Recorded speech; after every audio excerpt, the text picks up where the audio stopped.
Moi, mä oon Jenni ja mun myytti on, että suomalaiset saa huonommat hotellihuoneet kuin muumaalaiset.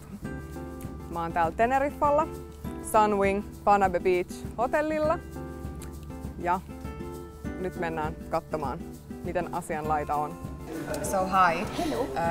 Do you make room reservations by nationality or do you use some other criteria?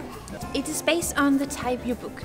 You book a certain type of room and that is what you get. So it doesn't matter which nationality you have. You have 452, which means you live in this one, the grey one. That is a 2-bedroom apartment, one of the biggest we have.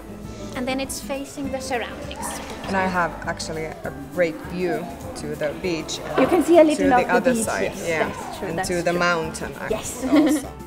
Eli mä lähdin tänne selvittämään, että saako suomalaiset huonommat hotellihuoneet kuin muumaalaiset. Ja nyt sain tuolta Respasta hyvät vastaukset ja kyllä nyt näyttää siltä, että myytti on murrettu.